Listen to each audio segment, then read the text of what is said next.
അല്ല, എന്റെ ബ്ലാസ്റ്റേഴ്സ് ഇങ്ങനല്ലെന്നൊക്കെ നമ്മൾ പറയേണ്ട അവസ്ഥയിലേക്ക് കാര്യങ്ങൾ എത്തിയിട്ടുണ്ട്. തായ്ലൻഡിലെ പ്രീ സീസൺ പര്യടനത്തിന് ശേഷം ഡ്യൂറന്റ് കപ്പ് കളിക്കാൻ കേരള ബ്ലാസ്റ്റേഴ്സ് വന്നു. അവിടെ ആകെ 3 മത്സരങ്ങൾ കളിച്ചു, 2 ജയം 1 സമനില. ആ ജയങ്ങൾ രണ്ടും അപാര മാർജിനിൽ 2 മത്സരങ്ങളിൽ നിന്നായിട്ട് കേരള ബ്ലാസ്റ്റേഴ്സ് 15 ഗോളുകൾ അടിച്ചു. പഞ്ചാബിനെതിരെയുള്ള ഒരു ഗോളും കൂടി ആകുമ്പം കേരള ബ്ലാസ്റ്റേഴ്സ് ഡ്യൂറന്റ് കപ്പിൽ അടിച്ച ഗോളുകളുടെ എണ്ണം 16, വഴങ്ങിയ ഗോളുകളുടെ എണ്ണം കേവലം 1-1. അതായത് ഡ്യൂറന്റ് കപ്പിലെ ഗ്രൂപ്പ് സ്റ്റേജിലെ കേരള ബ്ലാസ്റ്റേഴ്സിന്റെ ഗോൾ ഡിഫറൻസ് വന്നിട്ട് 15.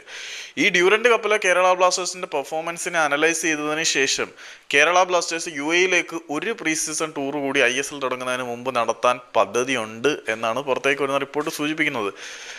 കേരള ബ്ലാസ്റ്റേഴ്സിന്റെ ഡ്യൂറന്റ് കപ്പിലെ പ്രകടനം വിലയിരുത്തിയതിനു ശേഷം UAE-യിലേക്ക് ബ്ലാസ്റ്റേഴ്സ് ഒരു പ്രീ സീസൺ ടൂർ കൂടി നടത്തും എന്ന് അനസ്റ്റോക്സിന്റെ ലൈവ് റിപ്പോർട്ടിൽ പറയുന്നുണ്ടായിരുന്നു.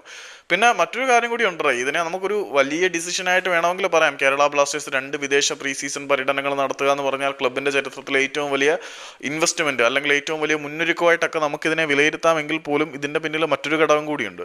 കേരള ബ്ലാസ്റ്റേഴ്സ് നിലവിൽ പരിശീലനമൊക്കെ നടത്തിക്കൊണ്ടിരുന്ന പനമ്പള്ളി നഗറിലെ ട്രെയിനിങ് ഗ്രൗണ്ട് KSL ക്ലബ്ബുകൾ സ്വന്തമാക്കിയതോടുകൂടി, അതായത് സൂപ്പർ ലീഗ് കേരള സ്വന്തമാക്കിയതോടുകൂടി കേരള ബ്ലാസ്റ്റേഴ്സിന് കേരളത്തിൽ നല്ലൊരു പരിശീലന ഗ്രൗണ്ട് ഇല്ല. അതുകൊണ്ട് UAE-യിലേക്ക് പോകുന്നതാണോ എന്നുള്ളതും ഒരു ചോദ്യചിഹ്നമാണ്.